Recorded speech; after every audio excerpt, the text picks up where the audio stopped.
Minahal nga mga kaigsunan, adunay pipila ka mga sukaranan nga kinahanglan nimong masayran kung mahimo ka nga usa ka Kristohanon.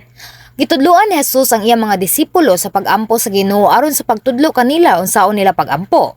Kini ka usa ka representasyon kung sa unsang paagi ang mga Kristohanon kinahanglan maghalad sa ilang mga pag-ampo ngadto sa Dios.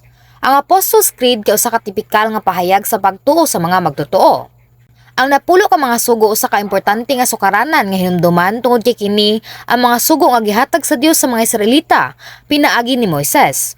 Ang tanang pulong sa Dios nga na-record sa 66 ka basahon sa Biblia gipulong ngadto sa napulo og kini sama sa pagngunang mga haligi sa Biblia. Bisan og imposible ang pagsag-ulo sa tanang 66 ka libro sa kinatibuk-an, importante nga labing minusag-uhon o sundon ang napulo ka mga sugo isip mga anak sa Dios. Kini ang sukaranang mga buhat sa pagtuo. Mao kini ang hinungdan nga ang proseso sa bunyag naglakip sa deklarasyon sa pagtuman sa napulo ka sugo. Hinuon, mahimo lamang nimong sundon ang mga sugo sa hustong paagi kung imong masabtan ang espirituhanong mga kahulugan niini. Pananglitan, ang sugo sa dili pagpatay, adunay masalom nga espirituhanong kahulugan kaysa dili pagpatay. Adunay daghang mga nagunahuna nga ilang gituman kini nga sugo kay wala pa sila makapatay og tao. Apan, sa dihang ilang mahibaluan ang espiritual nga kahulugan, sila makaamgo nga wala sila magatuman niini. Hinaot nga imong maamguhan ang gugma sa Dios sa paghatag sa mga sugo pinaagi sa serye sa sermon sa napulo ka mga sugo. Nagampo ko sa ngalan sa Ginoo nga inyong itanom ang ilang espirituhanong mga kahulugan sa kinaladman sa inyong mga kasing-kasing o hingpit nga tipigan kini. Minahal nga mga kaigsunan, kadtong midawat ni Jesucristo isip manuluwas makadawat sa kahimtang nga anak sa Dios o makadawat sa langit nung pagkalungsuranon. Sama nga ang kalibutan adunay balaod, adunay mga balaod usab nga tumanon isip mga anak sa Dios. Kung ikaw sa kalungsuranon sa langit, importante nga magkinabuhi sumala sa balaod sa Dios. Nianang pagiha, natagamtam nimo ang kinabuhing dayon sa langit ug ang mauswagong kinabuhi nga puno sa mga panalangin sa Dios dinhi sa yuta. Ang mga balaod nga kinahanglan natong tumanon ingong mga anak sa Dios na record sa 66 ka basahon sa Biblia. Adunay mga angay buhaton og dili angay ug gilabay og ipadayon ang mga sugo. Ang pagtuman niini nga mga sugo nagkinabuhi diha sa balaod sa Dios. Ang mga anak sa Dios nga nagsunod niini nga mga balaod makadawat og proteksyon ug ang kaaway nga yawa og si Satanas dili makahatag kanila og mga pagsulay o mga kalisdanan. Kadtong mulapas niini dili makadawat og panalipod gikan sa Dios batok sa kaaway nga yawa ug sa mga pagsulay ug kasakitan ni Satanas. Ang Roma Kapitulo 6, versikulo 16, nag-record sa mga espirituhanong balaod. Nasayran ninyo nga kung matinumanon kamo nga magpaulipon ni bisan kinsa, ulipon kamo niya. Kung napaulipon kamo sa sala, ulipon kamo sa sala ug moresulta kini sa kamatayon. Kung magmatinumanon kamo sa Dios, moresulta kini sa inyong pagkamatarong.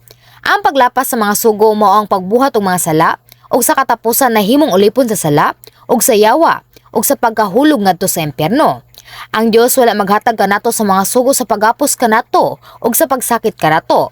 Ang mga sugo nagsulti kanato sa detalye kung unsaon sa pagsulod sa langit ug unsaon sa pagdawat sa mga panalangin sa atong kinabuhi. Bisan ba sa kamatuoran nga kini mao ang bililhon nga mga pulong sa mga panalangin, pila ka magtutuo ang nagtuman gayud sa napulo ka sugo. Ang ubang mga tawo nangutana kung sa unsang paagi ang mga tawo hingpit nga makatuman sa napulo ka mga sugo. Sila nangatarungan nga kadto nga naa sa unod dili makatuman sa bug-os sa napulo ka mga sugo. Naningkamot lang sila sa pagbuhat niini. Apan ang Dios wala mag-ingon ni ana. Ang unang Juan Kapitulo 5 versikulo 3 nag-ingon, kay ang ilanan nga gihigugma nato ang Dios mao nga gituman nato ang iya mga sugo ug dili lisod tumanon ang iya mga sugo. Ang pagsunod sa mga sugo sa Dios usa ka ebidensya sa pagigugma kaniya ug ang kasulatan nagsulti kanato nga ang pagsunod niini nga mga sugo dili gayon mahimong bugat. Kasagaran ang mga tawo nga nagigugma mobati og malipayon kung mag-uban. Bisan sa tigtugnaw nga kagabhion, dili nila mabati ang katugnaw. Kung mangayo og pabor ang usa ka tawo nga imong gihigugma buhaton nimo kini nga malipayon bisan unsa pa kini kalisod. Imbis nga mobati nga nabugatan sa bisan unsang mga sakripisyo, gibati nimo ang kalipay nga mahimo nimo ang usa ka butang. Mas malipayon ka kung makita nimo ang imong minahal nga malipayon. Pareho ko kini sa pagigugma sa Dios. Kung kita nagigugma gayud sa Dios, ang pagsunod sa mga sugo dili gayud lisod apan malipayon.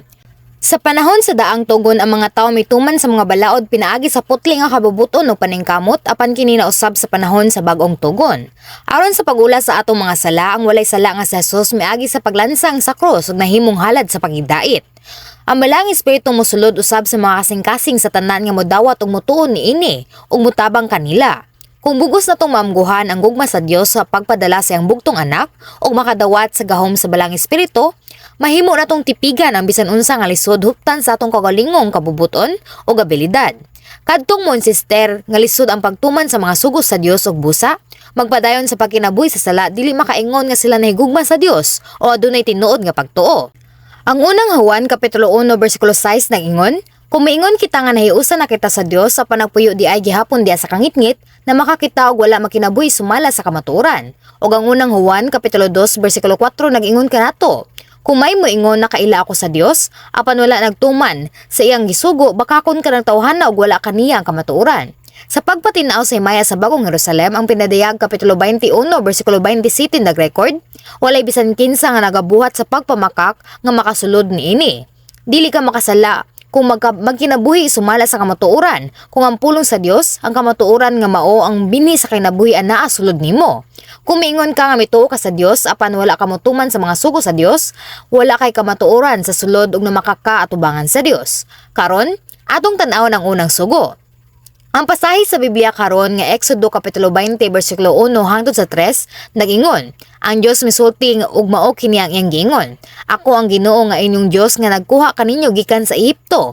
Diin kamo na ulipon. Ayaw pagsimba og laing Dios gawas kanako. Ang kamo sa tudling nagpasabot kang Moises kinsa nakadawat sa pulo nga direkta. Ug ang mga Israelita ug ang tanang anak sa Dios nga naluwas sa ngalan sa Ginoo. Sama nga ang Dios ni Abraham nagpakita og katingalahan ug mga ilanan aron sa pagpalingkawas sa mga Israelita gikan sa pagkalipon sa Ehipto, ang amahan nga Dios miluwas usab kanato gikan sa pagkinabuhi ingong maulipon sa sala samtang nagpuyo sa kalibutan nga napuno sa mga sala ug kadaotan sa pagkalaglag. Importante nga dili gayud magbaton og laing mga Dios at tubangan sa atong Dios. Minahal nga mga kaigsuunan, ang atong Dios lamang ang makagahom sa tanan ug siya ang buhi. Tinuod nga Dios, siya magbubuhat nga naglalang sa tanang butang. Ang Dios naghatag og tinuod ug walay katapusang kinabuhi ug nagdumala sa tanang butang sa universo sama sa kasaysayan sa tawo ug sa kinabuhi ug kamatayon sa tawo ug swerte ug kalautan. Apan, daghang tawo nagsimba hinuon og bakak nga mga Dios. Ang uban nagsimba kang Buddha, ang uban nagalagad sa mga bato o mga kahoy ingong mga Dios. Ang uban nagsimba sa North Star o naghimog mga ritual. Sa Korea, ang mga shaman naghimog mga ritual ug nagtawag sa mga Dios sama kang Baekdu Mountain God, Halasan Mountain God ug uban pang mga bathala. Ilang giisip ang kinaiyahan o patay nga mga tawo ingong mga Dios. Ang matag nasod nagalagad og laing-laing Dios. Bahin sa among labing suod nga silingan ang Japan, sila adunay mga 8 ka milyon nga mga Dios. Importante nga may balaan nga kining gitawag nga mga Dios walay gahom sa pagluwas kanato ug dili gayon makahatag kanato og mga panalangin. Ang Roma kapitulo 1 bersikulo 20 nag-ingon, sukat na buhat sa Dios, ang kalibutan tin-aw kaayo nga nakita diha sa mga butang nga gibuhat sa Dios ang iyang dili makita nga mga kinaiya, nga mao ang iyang gahom nga walay katapusan ug ang iyang pagka-Dios. Busa wala na sila ikapangatarungan. Kung atong obserbahan ang universo, klaro nga adunay usa lamang ka magbubuhat. Kung atong tagdon ang yuta ug ang mga buhat sa universo, imposible nga isulti nga walay Dios nga magbubuhat. Hinumdumi ang imong makatunan sa klase sa siyensya. Ang yuta nagtuyok kausa sa usa ka adlaw, nagtuyok sa adlaw kausa sa usa ka tuig, ug ang buwan naglibot sa yuta kausa sa usa ka bulan. Ang mga rotation o mga revolusyon nagdala og laing-laing mga panghitabo sa yuta. Kita adunay adlaw gabi uban sa upat ka mga panahon. Adunay taas ug ubos nga pagtaob sa dagat ug ang atmosfera usab nag-circulate. Ang mga posisyon ug mga lihok niining celestial nga mga butang gipahimutang og labing haom nga paagi aron mabuhi ang tanang buhing butang. Ang gilayon tali sa adlaw ug sa yuta ug sa bulan anaa sa labing angay nga gilayon. Dili sila mahimong unahan o mas duol. Ang tanan nagtuyok nga walay usa ka sayop sa labing tukma nga distansya ug agwat sa dili maihap nga mga tuig. Minahal nga mga kaigsunan, mahibo ba kini nga sulagma lamang? Ang Big Bang ba maoy hinungdan niini? Syempre dili. Ang magbubuhat nagplano niini ug iyang gipabuhat ang universo. ug ang magbubuhat mo ang atong Dios. Nahimo lamang kini pinaagi sa kaalam sa labing gamhanang Dios sa paglalang ug pagpaandar sa universo. May ubang pang mga ebidensya nga napakita ang nga may isa lamang ka magbuhat. Usa niini mao kitang mga tawo. Ang tanan nga mga tawo adunay parehas nga pisikal nga estruktura ug mga gimbuhaton. Bisag unsa pa pay kolor sa panit nasod o etisidad, ang tanang tawo adunay duha ka mata ug dunggan, usa ka ilong ug usa ka baba. Parehas ang posisyon sa mata, ilong ug baba. Ingon usab niini ang mga hayop. Ang usa ka elepante bisan pa sa iyang taas nga ilong adunay usa lamang ka ilong ug duha ka buho sa ilong. Bisan pa ang kuneho nga tag-as ang mga dalunggan ug bangis nga leon adunay mga posisyon ug obra sa mga mata, ilong, baba ug mga dalunggan nga parehas sa mga tawo. Bisan kung adunay gamay nga kalainan depende sa mga species, ang ingon nga daghang mga hayop, isda, langgam ug mga insekto adunay parehas nga mga estruktura ug gimbuhaton. Kini napakita nga adunay usa lamang ka magbubuhat. Tungod niining klaro nga mga ebidensya, wala usa nga makahimo sa usa ka pasangil sa pag-ingon. Wala ako mahibalo nga ang Dios naglungtad sa adlaw sa paghukom. Kita nga nagpuyo sa kinabuhi sa pagtuon niini nga simbahan kanunay nga nakasaksi sa labing klaro nga mga ebidensya. Kita makakita og makadungog sa dili maihap nga mga tawo nga nangaayo ug napanalanginan pinaagi sa gahom sa ngalan sa Ginoo. Ikaw usab personal nga nakasinati sa maong mga buhat. Bisan kadtong nag-anto sa mga kasakitan pinaagi sa pag-alagad sa bakak nga mga Dios, makadawat og mga tubag sa higayon nga sila moduol sa tubangan sa labing mahagahong nga Dios ug mosalig kaniya lamang. Minahal nga mga kaigsuonan, kung atong tan-aw ng kasaysayan sa tao kadtong adunay maayong kasing-kasing mila sa usa ka magbubuhat o nagkinabuhi nga matarong bisan kung wala makadungog sa ebanghelyo. Kadtong adunay dili putli og naglibog nga kasing-kasing nagalagad og nagampo sa daghang mga Dios, apan ang mga matarong og putli nagtahod sa usa ka magbubuhat. Pananglitan, ang bantugang general nga si Sun Sin-ye sa Korea misunod sa mga katungdanan sa mga tao sa tanang butang. Kanunay molihok uban ang pagkasinsiro o pagkamatinud-anon o dagalagad lamang sa usa ka Dios. Bisan pa nga walay kahibalo sa Dios o sa Ginoo, si General Yi wala bagalagad sa mga shaman o mga Dios-Dios. Mihangad lamang siya sa langit ug nahadlok sa usa ka magbubuhat nga adunay maayong konsensya. Bisan pa wala makahibalo sa mga sugo kadtong nahadlok sa Dios sa samang paagi na ning kamot nga magkinabuhi nga matarong kanunay o magtinguha sa kaayo ug kamatuoran. Ang Dios nag-abli sa dalan sa kaluwasan alang niining mga tawhana o kini gitawag nga paghukom sa konsensya. Ang Roma kapitulo 2 bersikulo 14 hangtod sa 15 nagsulti kanato, ang mga dili Hudeo wala mailalom sa balaod apan kung sa kinaugalingon nilang paningkamot magbuhat sila og sa gisugo sa balaod, kana nahimong balaod alang kanila bisan tuod wala sila mailalom sa balaod.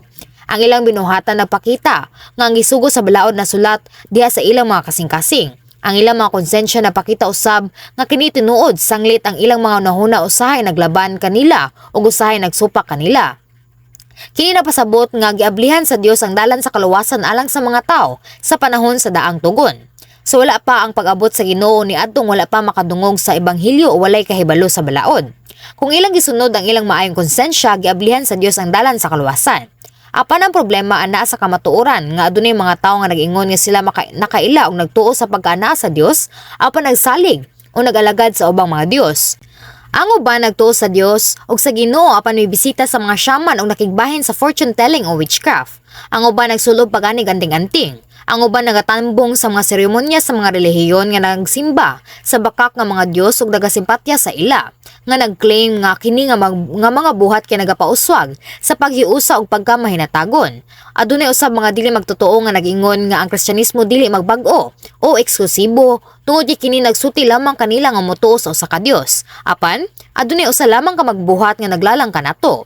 Gawa sa atong Dios walay makapanalangin kanato o makahatag kanato kinabuhi. Ang walay kahulugan nga mga Dios nga gialagaran sa pipila ka mga tawo sa katapusan kaysa kangit-ngit ug supak sa atong Dios.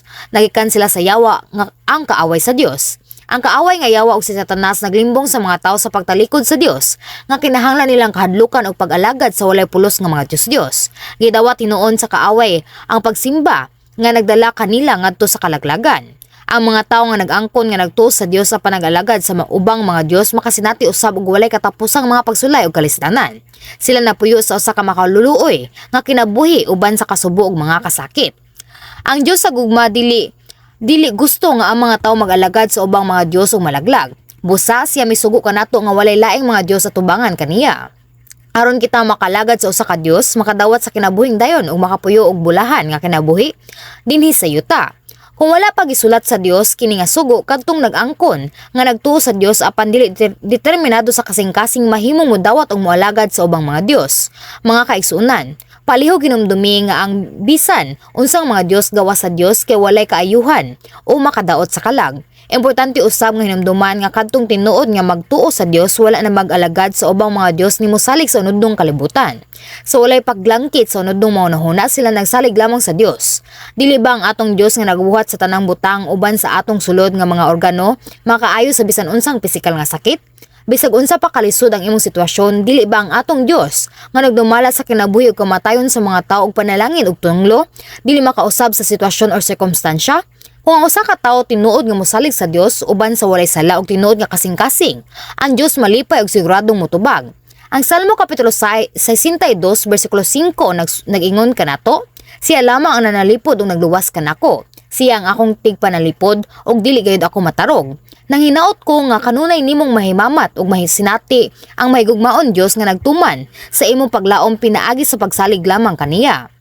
Minahal nga mga kaigsunan, ang unang Kronikas kapitulo 16 bersikulo 26 nag-ingon, kay ang tanang mga Dios sa mga katawhan mga Dios apan ang Ginoo nagbuhat sa langit. Ang mga Israelinong makabaton og kahibalo bahin sa usa ka bugtong Dios nga nagbuhat sa langit ug nakasinati og dili maihap nga mga buhat. Apan sa paglabay sa panahon mitalikod sila ug nangitag laing mga Dios. Ang mga Israelinhon naghalad og mga halad ngadto sa Dios apan nagsunog uban sa insenso ug nag-alagad sa mga Dios ug sa mga hintel tungod sa ilang kagustuhan. Unsay resulta? Matagi gayon ang mga Israelinhon nagantos sa mga pagsulay, kalisdanan ug katalagman. Sa dihang dili na sila makaagwanta, sila sa katapusan naginusol og mibalik sa Dios. Ang Dios nga puno sa kaluoy midawat kanila sa makadaghang higayon. Gipasaylo sa Dios ug gipapahawa ang mga katalagman. Nagalaom ako nga dili kamo buang-buang sa pagbuhat sa pareho nga mga sayop nga gihimo sa mga Israelinhon. Tungod kinakita ka nakadungog ug nakasinati sa dili maihap nga mga buhat. Hinaot nga determinado ka sa pag-alagad o pagsalig sa Dios lamang nga nagbuhat ug nagbando sa tanan nga mga butang sa ilalom sa langit ug sa yuta. Hinaot nga makabaton usab kamo sa bulahan nga mga ngabil nga maisugon nga mo pamatuod ang bugtong tinuod nga pagka Dios mo ang atong Dios lamang. Ako nagampo sa ngalan sa Ginoo nga kamo makatagamtam o gabunda nga mga panalangin isip mga anak sa Dios uban sa iyang gugma o pagsalig dinhi sa yuta o sa langit. Amen.